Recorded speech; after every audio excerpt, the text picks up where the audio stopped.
Hello, and welcome to this webinar presented by World IP Review and Brandstock. I'm Peter Scott, publisher of World IP Review, and I'll be your chair for the session. In this webinar, we'll be talking about managing business risk, how corporates do searches.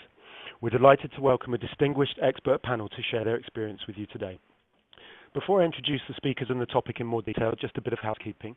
First, I'd like to thank Brandstock for their support for this webinar, and our three speakers, Cedric Freymond from Nestlé, Jayne McClelland from Syngenta, and Alessia Lorenzini from Brandstock.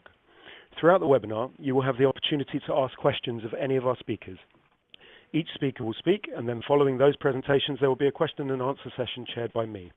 If you want to submit questions for any or all of our panelists, you can do so at any time via the field on your screen. If you're addressing the question to a particular speaker, please note that in the question. Questions are submitted anonymously, but if you'd like to identify yourselves for follow-up after the webinar has finished, please note your name in your question too. So, to the webinar. Starting us off will be Alessia Lorenzini from Brandstock. Alessia recently joined Brandstock as Director of Watching. She has been tasked with developing an enhanced trademark watching service, designed in collaboration with a task force made up of more than 20 clients who have expressed a keen interest in shaping it. Alessia will give us an overview of trademark searches, highlighting some of the common challenges companies face and the best strategies for dealing with them. Then we'll hear from Cedric Freymond from Nestlé about how Nestlé approaches trademark search. Cedric has been practicing as an in-house counsel at Nestlé for more than 20 years. He has advised different Nestlé businesses on trademark matters globally and has been responsible for the brand protection strategy. And last but not least, Jayne McClelland from Syngenta will speak to us about their strategy in this area. Jayne will also touch on name creation projects and how the company has worked with Brandstock to ensure the best outcome. Jayne is a UK qualified trademark attorney. She previously practiced as in-house counsel at AstraZeneca and Abbott before joining Syngenta in Switzerland. She has worked with contentious and non-contentious trademark matters globally and has a special interest in branding projects for new or rebranded products. That's enough from me, I think. So without further ado, let me hand over to Alessia Lorenzini from Brandstock. Alessia, over to you. Thanks, Peter. So, why to conduct a trademark search? Conducting a trademark search will help to ensure that the proposed trademark can be used and registered without infringing the rights of another party. As a consequence, it will reduce the risk of challenges and legal action from prior rights owners. It will also enable to understand if the trademark can be registered according to local laws. For example, if the trademark can be registered on absolute grounds. Finally, trademark search will give you an overview of what is already registered by third parties and help you understand whether your mark is rather strong or weak, if it is diluted, for instance.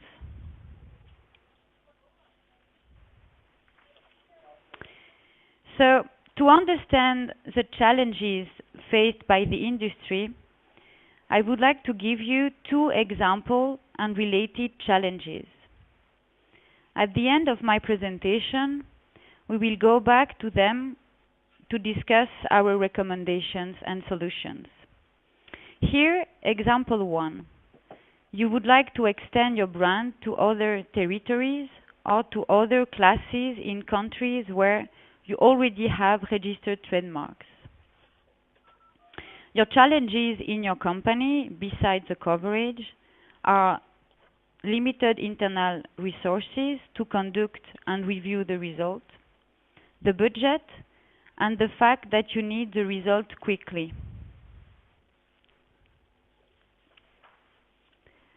The second example is about a product to be launched worldwide that is of great significance for the business.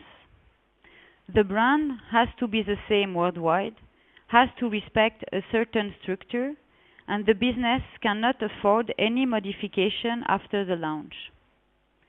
As a consequence, you have to ensure that the new mark can be used and registered by limiting the risk to the minimum possible. Type of trademark searches. What kind of trademark searches are available on the market and what Brandstock is offering? Usually the practice is to start with a screening or knockout search and then, as a second step, to conduct a full availability trademark search on the remaining potential brand names. Let me explain more. The screening or pre-screening at Brandstock will focus on identical and highly similar marks. It is quick, low cost, and enables to tackle the obvious obstacles.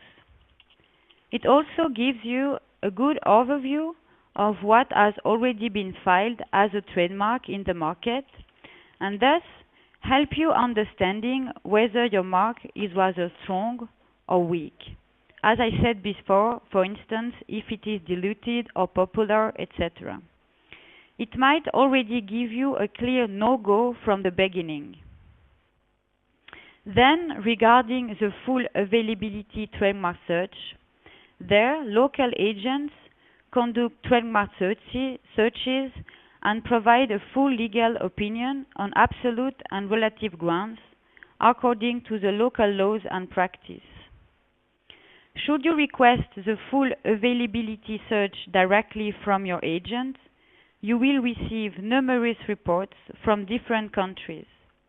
Normally, all of them are different formats and thus difficult and time-consuming to analyze the result. When coordinated by Brandstock, you will receive a standardized report plus a business-oriented summary of the local findings, which will speed up decision-making. The full availability search is the most effective way to reduce the risk to an absolute minimum. Now, deep screening. This is a new offer of Brandstock and new in the marketplace. This new service is a result of a collaboration with Nestlé. Let's have a look at this in more details. Our deep screening service brings together legal and commercial analysis to provide rapid business risk profiling, which enables more effective decision-making and significantly reduce cost compared with full availability searches.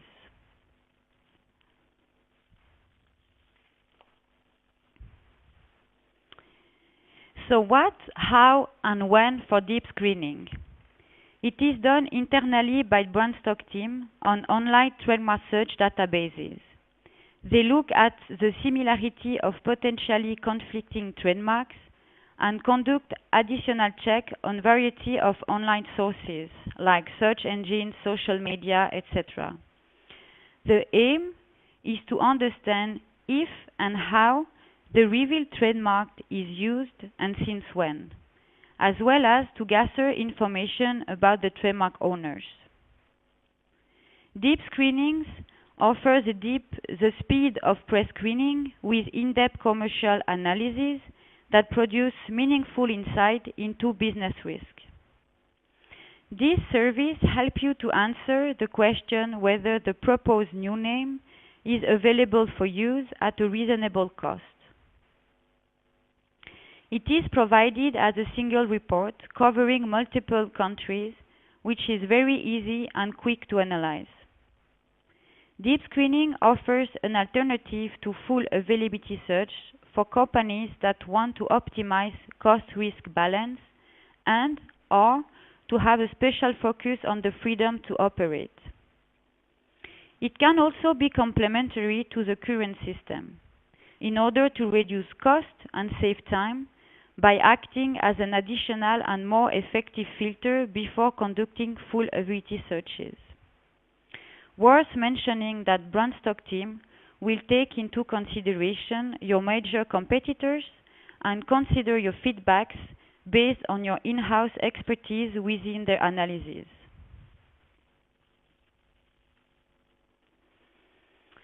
Let's go back to example 1. Here we suggest to start with our pre-screening to exclude the clear no-go names. Then to continue with the deep screening to understand if the brand is available and have an understanding of the business and legal risk. The benefits: it is less expensive than a full availability search and more comprehensive than a pre-screening. It is definitely optimizing cost-risk balance. The included executive summary will enable you to have a rapid understanding about potential conflict and thus save time by allowing fast decision making. Example 2. Here our proposal is to start with our pre-screening to exclude the clear no-go names rapidly at low cost. For the remaining names to use deep screening as a filter. Finally, to conduct full availability search for the last remaining names to obtain a more comprehensive search analysis with local legal opinions. The cost is optimized and the risk is minimized for the mark to be registered. To conclude, what I would like to emphasize is that at Brandstock, we can help you to determine the most appropriate strategy by taking into consideration your specific industry needs, your market specifics, whether you have cost and time constraint, whether you need it for use only and or for registration as well. I thank you very much for listening, and I'm very happy to give the floor to the next speakers. There is nobody better placed than the industry to explain why they have chosen one or another solution in view of their specific business and challenges they are facing. Many thanks, Alessia. Can I just remind everybody that you can ask questions at any time, and I'd encourage you to do so. We did have a quick technical question. Someone asked, they said they were hearing double echo. I believe that is your issue, person that answered that question, asked that question. With that, I will hand over to Cedric Freymond, who's going to talk about Nestlé's approach to search. Cedric, over to you. Thank you, Peter, and welcome everyone to this webinar. It's my pleasure to introduce you to how Nestlé is conducting searches in the real world. To start, I think it's important to put things into context. I guess everybody knows that Nestlé is a fast-moving consumer goods company, and this has, of course, an impact on the way we search, because today we sell in approximately less than 200 territories, meaning that one trademark can be used in 189 countries across the world. We have a significant portfolio of a trademark registration, and therefore, for us, what is really critical is to be able to check quickly the availability of a name in different categories and geographies.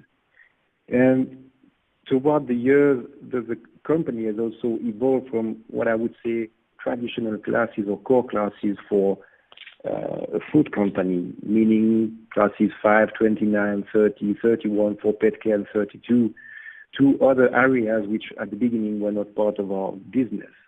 So by this I mean less natural classes, like classes for machine or instruments, let's say for coffee machines, for vending machines, classes related to communication, classes related to accessories, for example, mugs and cups for Nespresso, for Nescafé, and services.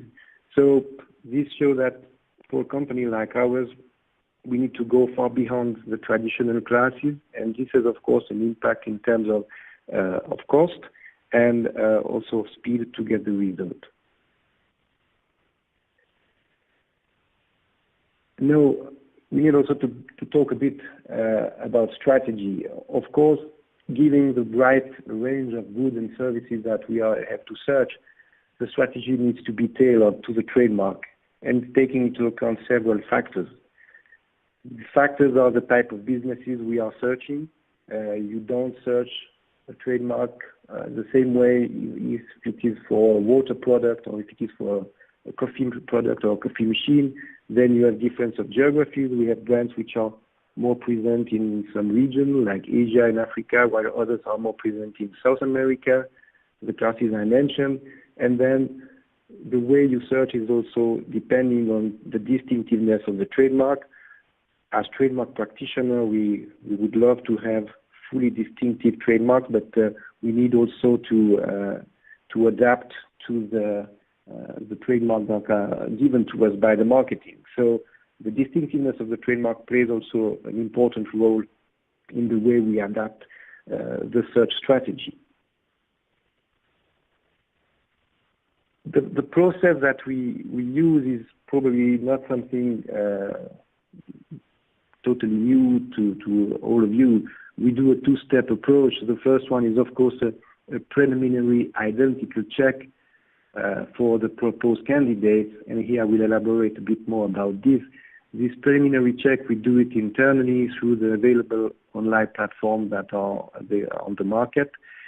And here, unlike the pharmaceutical area, we do not conduct preliminary checks for a dozen or hundreds of names.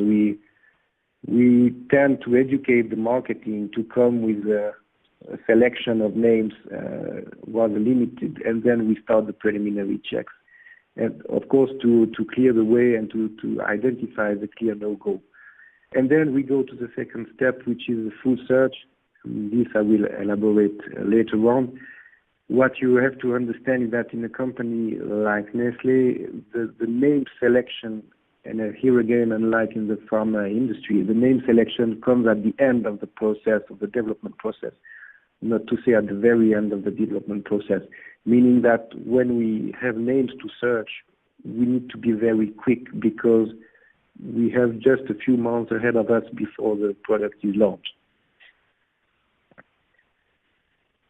Talking about the challenges that we are facing when we are conducting searches, I think one of the biggest challenges is how we can search effectively and quickly on a global scale and in a very crowded area. Why I mentioned a very crowded area is because depending on the distinctiveness of the proposed name that you have to search, if you have to search a trademark with a prefix like Nutri, you will obviously find hundreds, not to say thousands of results. So then how do you navigate across this huge amount of results to be able to give a clear recommendation to the business?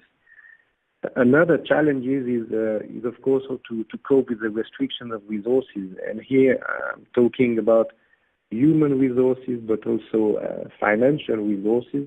I guess many companies have gone through this restriction, and this has of course an impact over the way you perform your trademark job every day. The third challenge is how you assess the real risk, because I think everybody has seen the huge number of results that you can get from a search, and then how do you really take into account those which represent the real risk and those which represent what I would say an academic risk. I will elaborate on this one a bit later, but I think this is one important factor that also led us to change our approach in terms of searches. And a last challenge is something that Alessia mentioned before. When you have to search in many countries, how do you ensure that you get a consistent treatment of the results in order to be able to consolidate them easily? In the past, when we used to do searches with the local councils in each and every country, then you get results in different format, in different presentation, with a different way of assessing risk and results, and this takes a lot of time for us to consolidate. So that was also one of the biggest challenges that we had to face, and which also drive a change of approach in our company. Now, there are a few factors and a few facts that have changed across the years. The first is that the traditional searching approach is mainly focusing on availability for registration and what I call pure legal grounds. Normally, people providing searches are telling you a lot about what is the opposite trademark, what is the likelihood that they are successful in an opposition. That's good to know, but for us what is important to know is what is the risk in terms of use, because at the end of the day what really matters is will we be able to use this trademark or not? So the traditional searching approach didn't really take into account the availability for use and the business context, which can allow to finalize or to refine the risk assessment. The third point is also that the traditional searching approach is generally providing a huge amount of results and generate also significant cost. So this is one of the factors which led us to change the approach. Another element which has changed is that the trademark world has gone through digitalization, and with this, the search process has become much more simple than before, when everything was done in hidden screen. So today, everybody is able to do very quick searches through online platform, and I think also for the providers, this has facilitated their work with the new algorithm. So the way to search has become much more simpler. And the third and last point that I wanted to mention, and which is of course very important, is that the data that is available on the search platform is reliable. I think we wouldn't have gone through a drastic change of our approach without having the security that the data available through the online platform is reliable. So with this, it has led us to change our approach regarding searches, and Alessia has mentioned before that we have collaborated with Brandstock to develop a model that has been called by Brandstock deep screening. For us, what was really important is to take into account the business landscape when assessing whether the trademark can be registered or launched, and whether there is any against this. So by changing this model, we have been able to reduce the cost, because it was something that we had to do. There was no way we could continue to spend as much we spent in the past regarding searches. We had also to cope with the restriction of resources, and this new model has allowed us to be much more efficient and to be much quicker in the way we deliver results to the business. That was one of the key conditions for us to be able to do this.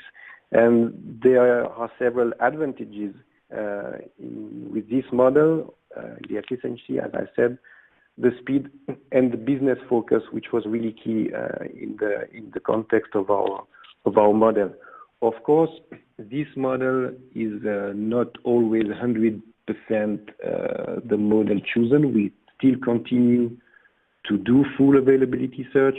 We are still facing challenges depending on the countries where we want to search. For example, in countries with different characters like China or Japan or Korea.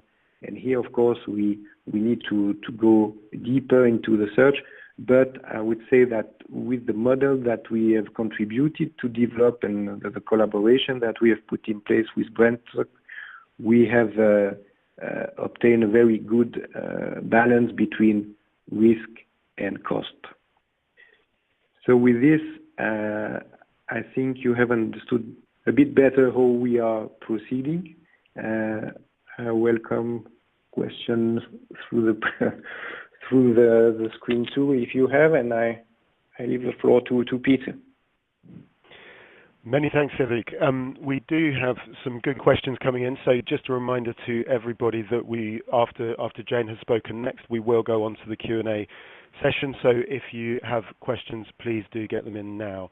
Now I'm going to hand over to Jayne McClelland to talk about Syngenta and the combined search approach. Jayne, over to you. Hi, thank you, Peter, and good afternoon, everyone. So I'll start by giving a little bit of background about Syngenta. So Syngenta is in the agribusiness industry, and we produce agrochemicals and seeds. We research, develop and launch products in key areas such as fungicides, herbicides, insecticides, and lawn and garden products, which covers things like flowers, turf and landscape management. and pest control. This wide variety of products is available to distributors, retailers, growers, and consumers. And all of these products need names. Therefore, the two main questions that arise here at Syngenta is who's going to create the name, and how do we check the legal availability of the intended names?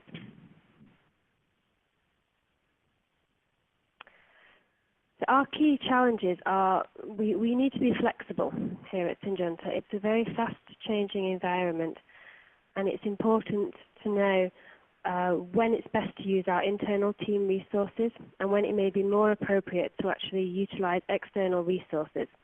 And that applies both for name creation and also for trademark searches.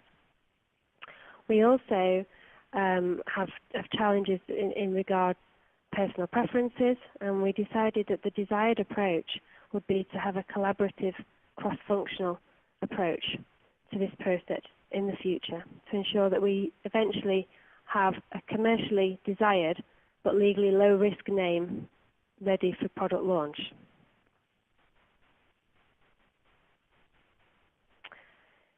So what did we do? We analysed our future business requirements. We specifically looked and asked the business about the future names required in the next 5 years. That may seem a long time off for a lot of people in certain industries, but here at Syngenta, we generally know quite accurate information for the next 5 years. And due to the regulatory requirements placed on the industry, we do have to work quite far in advance. So that is something that's actually quite important to us. So we asked each area of the business for the number of products that need names in the next 5 years. For each product, we asked for key information such as the type of the product, the active ingredient, the launch date, any key regulatory submission dates, a list of launch countries, and the predicted duration that the product would actually be on the market. Now, I raised that one specifically because some of our products are very short term. So some of the lawn and garden products, some of the flowers might only be on the market for a season, whereas some of the fungicides can be on the market for several decades. So there's quite a variety of products. Once we gathered all this information, we quickly established the number of global names we needed in the near-term future. And that led us to think about new streamlined ways of working, trying to integrate both name creation and trademark searches.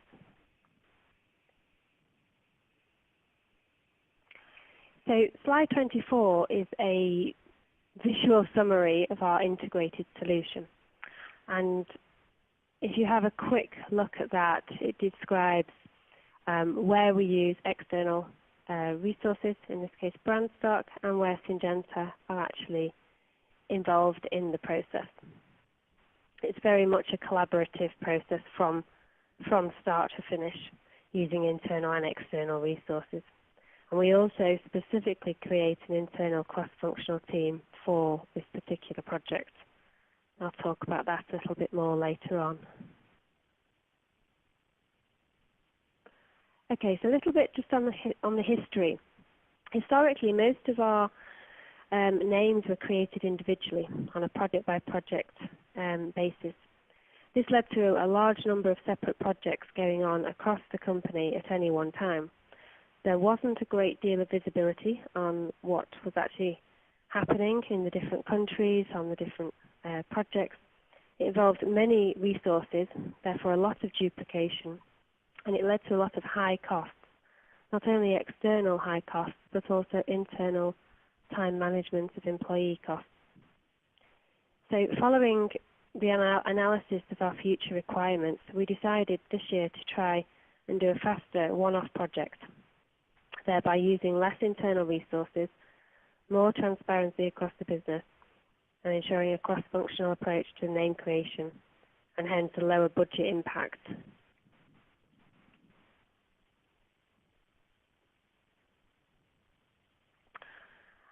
I'll now talk a little bit more detail about the actual process. So we've conducted several of these projects now with Brandstock. They've all had a slightly different focus. but here I'll actually describe a project that requires global names for products with expected global launch in upward of 50 countries over the next few years. So as I mentioned earlier, we specifically created a cross-functional team for this project, which consisted of one product manager from each area.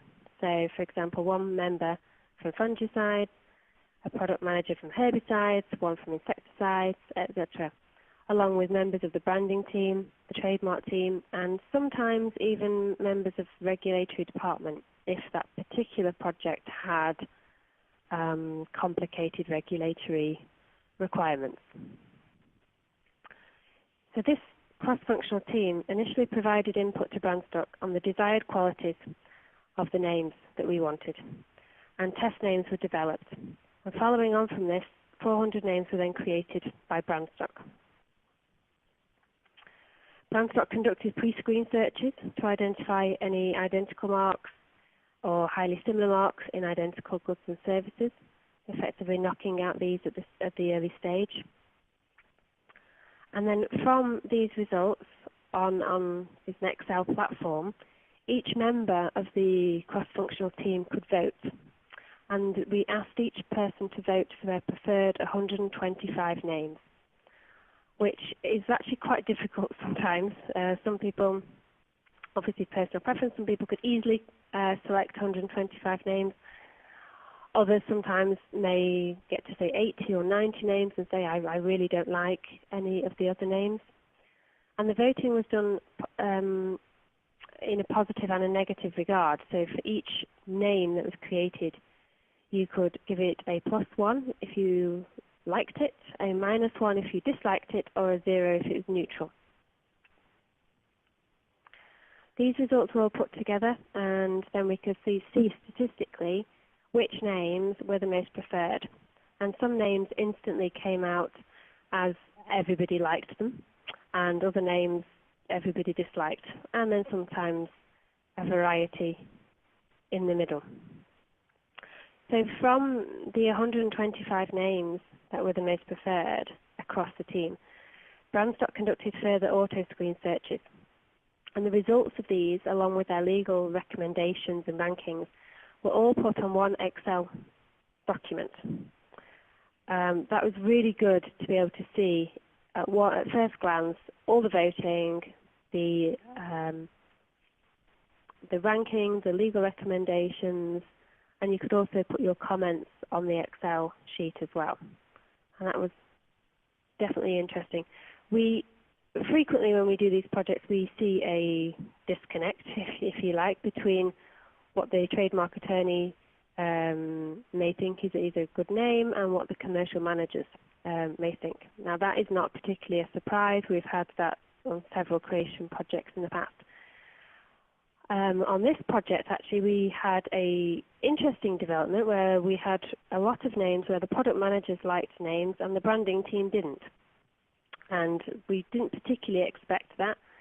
And that led to meetings where we discussed things in a lot further detail within the cross-functional team to actually get to a consensus as to which names were desirable for the company.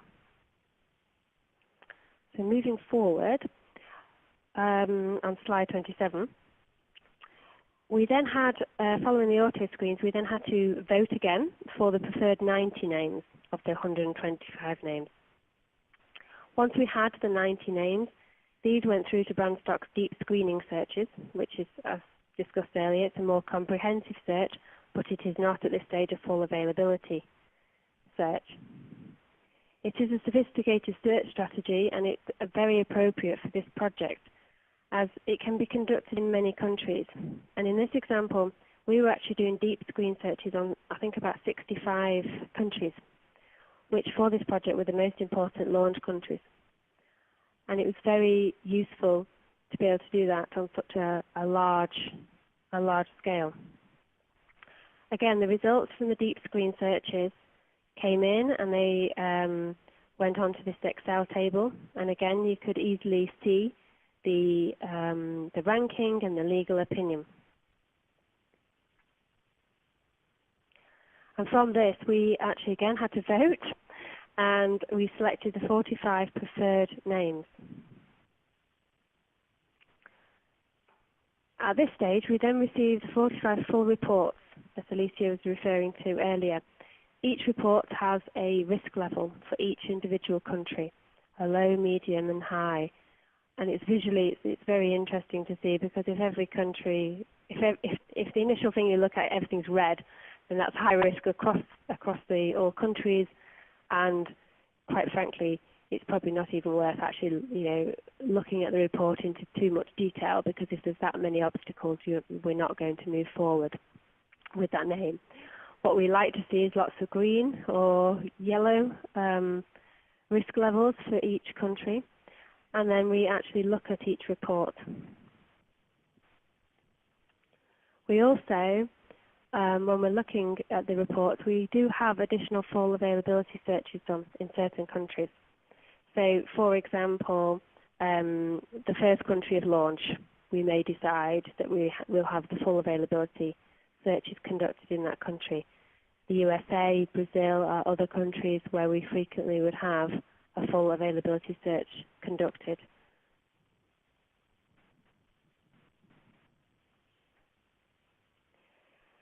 It's worth noting here that in advance of the searches, we provide Brandstock with as much relevant company and industry information as we possibly can. Let's make sure that the reports we receive are as tailored to our current situation as possible.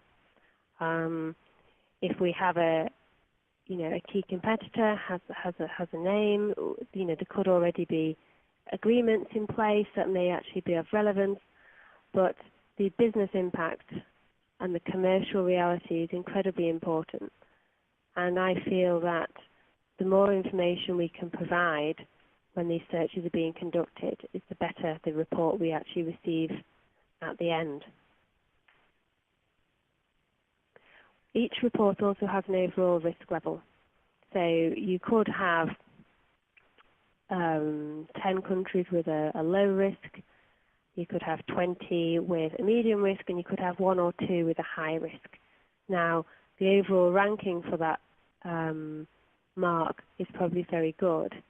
It has individual country problems which may be able to be overcome, and I would see in that situation that it would be ranked as a medium risk.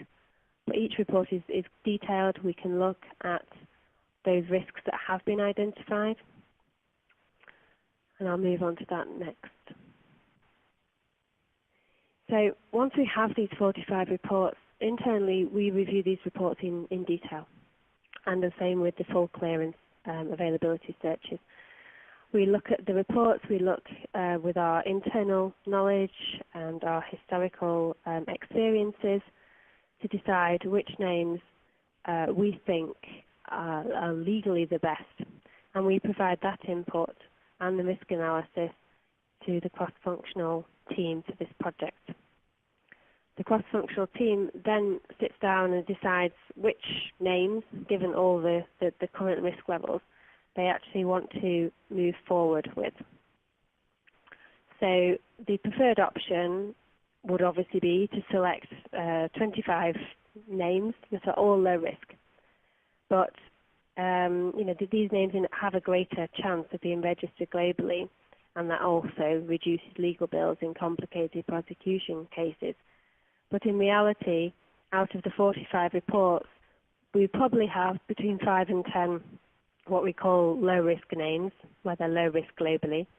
Probably got 25 names at a medium risk, and there's probably about 10 high-risk names that are identified and effectively dismissed at this final stage. Once we actually know which, for example, 25 names we want to move forward with, we actually then send them back to Brandstock for further linguistic checks. Now, this is because historically we have had lots of problems with trademarks in certain countries where the trademark of the name has turned out to be an inappropriate word. Specifically Brazil, for example, we have a lot of problems in Brazil. We've had projects in the past where 50% of the names created have turned out to be an inappropriate word in Brazilian Portuguese, and therefore we've had to almost start again from scratch. I've also worked on projects where the linguistic challenges are so great that it's killed a name globally. And you want to know that at this early stage. You don't want to know that after you've filed the trademark and registered the trademark and spent an awful lot of money supporting that trademark through prosecution, only to find out that there's a linguistic challenge and certain countries do not want to launch with that particular name. So this linguistic final check, it could easily erase 5 or 10 of those final 25 names, in which case we just go back one stage and try and select more names to go through to the linguistic check. It's also worth noting here that if, for example, a name is very, very good commercially, so it's definitely a preferred name, legally it's low risk everywhere, but it comes up with a linguistic challenge in Brazil, for example, then it may not be suitable for global projects, but we do sit there and look at all these results and say, okay, it can't be used globally, but it could be used regionally. It could be used just in Asia or just in Europe. And there's lots of products that we launch that are just regional products or local products. So it's very good to almost like recycle these names and use them to the best of our ability. After all, we know that they are, commercially desired and legally low risk, and that's a difficult combination to actually find. So once we've selected our names, moving on to slide 30, we have an in-house team who file and prosecutes trademarks through to registration. By this stage, we know the particulars of each project, and we can, if required, do a very tailored specification. If there's a set number, if there's a particular fungicide that already desires a name, we can actually have a very specific specification of goods and services. And we also sit down and decide how long will these names last. We've initially done a plan for the names in the next 5 years, but between the start of the project and the end of the project, the situation can quickly change. We have lots of in-licensing products, for example, and they may suddenly come in and we suddenly need 10 extra names in a particular country or a region or even globally. So we generally then sit down and decide, okay, do we need another project this year or next year? Do we need to do a country-specific project, for example, names that are just for the US because there's a sudden influx in products due to be launched in that country? And that leads me just to some key tips that I wanted to share regarding this process. So we found it's very useful to have one key person in-house to project manage and drive the initiative forward. That person liaises between the external and the internal teams. We found it's quite beneficial for this person to be a member of the trademarks team. Secondly, we found that, as I said, the more information you can provide to Brandstock produces better names being created and a better legal search opinion tailored exactly for our situation, and making suitable recommendations as to how we can actually move forward. The cross-functional team, again, it's incredibly important to have the buy-in across the business for a project of this scale. It's also important that each person nominated to be in this team has got an understanding of the complexity between the commercial desirability of a name and the importance of the trademark legal searches and potential consequences and obstacles and any regulatory challenges that may actually arise. Trademark attorneys are on the team. Again, they assist by highlighting the risks and advising on ways we can mitigate the risk legally. And we try to ensure that we have members of the team from different countries and who speak different languages, as we find it's beneficial to identify any linguistic concern problems as early as possible. Timelines, they are important. I think the process does take a lot longer than you initially think it's going to take, especially when you're involving a cross-functional team. You've got to factor in the time scales required for voting, that people might be on holiday or national holidays, scheduling meetings where you're trying to get all these key people together. It can take time, but it's the quality that's important. It's the end result. So we'd rather not rush through it just to get a set of names for trademark filing. It's the quality that's important, because by the time we're halfway through this stage, we have a lot of the projects who are already very much emphasised on getting a name as soon as possible, and they're desperate to get their hands on the final names. So we try to keep it as confidential as possible until we get to the final 25 names. This ensures that people don't suddenly express a desire for a particular name and become attached to that particular name, and then a legal obstacle arises which kills it. And that's exactly what's happened in the past, is people have become very passionate about certain names only to find a legal obstacle which we either do not want to proceed with. And in this example, we're specifically trying to get low risk names. We do other projects on an individual basis still, and some of those we may take a more high risk approach with. But the benefits of the low risk and the commercially desired name is it does save a lot of money in trademark prosecution costs as you're going through the process. And when you're filing a trademark in, for example, 65 countries or a lot more countries, because that's also worth noting, is that even though we search in 65 countries, we may file in a greater number of countries. It's a risk-based approach.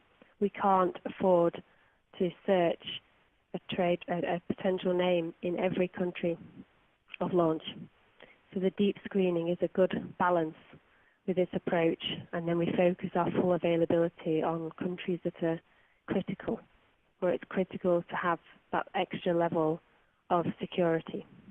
And then hopefully we've done all of this in enough time whereby we can file the trademarks, and hopefully the trademarks will register, preferably before the product launches. That doesn't always happen, and some countries, as we know, can be very slow legally, but that is our desired approach.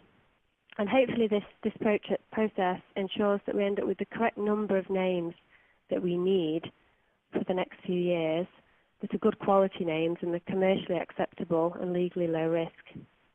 So I hope this summary can be of use to the listeners. As I say, this is one way that we create and conduct searches, and this approach has worked well for the larger scale projects. I'll now hand back to Peter. Thank you. Many thanks, Jayne. Right, we've got about 12 minutes for our question and answer session, and we have had an enormous number of questions asked, so we'll get through as many as we can. Alessia, I think the first one is probably for you. Quite a nice question. What is the main difference between Brandstock's full availability search and others provided by competitors? Thanks, Peter. Yes, indeed, nice question. So what I can say, and I would like to emphasize, is that we provide an executive summary with a report that compiles the results from all countries after a thorough review that ensure that any inconsistencies have been resolved. The primary benefit to clients is that there is no need for them to spend time working through individual local agent reports to check for anomalies and to be able to understand the overall picture. Thank you very much. And then Cedric, let me address one to you. We've had a question, I think this was related to your presentation specifically. Could you give an example on how a trademark search would be conducted, taking into consideration the distinctiveness factor, and how is that different from one based on a business factor? Okay, thank you, Peter. What I can say regarding the distinctiveness is that, as I mentioned, sometimes we have to search for names which are not the most strong name that you can find. So sometimes when these names are close to descriptiveness, we will do an identical check, and that's all. So this is a risk taking approach, but we won't go further because we know that the trademark in itself, or the components of the trademark, are nearly descriptive. So we will not go further than an identical search. And then regarding the business context, this is what I mentioned at the beginning of my presentation. We have so many different businesses within Nestlé that, and so many different geographies that we need to adapt the way we search to this particular area. To give you an example, we have a division active in health science, and you don't search for this division the same way we search for a division like Nespresso, which is selling coffee and coffee machines. So then you need to tailor the way you adapt your search to the geographies to these factors. Many thanks, Cedric. And then a question for Jayne. Is there any reason the linguistic check comes so late in the clearance process? Is it not possible to address this during the pre-screening phase? Hi. Yes, it is addressed at almost every phase. Brandstock actually addresses it with generally its employees. They have employees from lots of different countries, and we make sure that the people doing the searches, whether that's the pre-screens or the deep screening, are briefed to check for linguistic concerns as we're going through the process. Added into that, our cross-functional team, we place an emphasis on any linguistic concerns. The final linguistic check is really, it covers a broad range of languages and is almost like a final check, so it's not the only check. It could come earlier. In my experience, I've done it at different stages in the process, and I don't think there's any right or wrong. I think the key thing is to make sure that there's consistent linguistic checks going on, and we, as I say, we have that with the Brandstock employees constantly. We can see it in the Excel spreadsheet if there's a linguistic concern has come up with a name, and any member of the cross-functional team can add that into the comments, or one of the Brandstock attorneys can do so. So at the very final stage, it is only a small number of names that we generally lose to linguistic checks that have not been spotted at an earlier stage. Whereas, as I say, I've had projects before where 50% of names have gone due to a problem in one particular country. Many thanks, Jayne.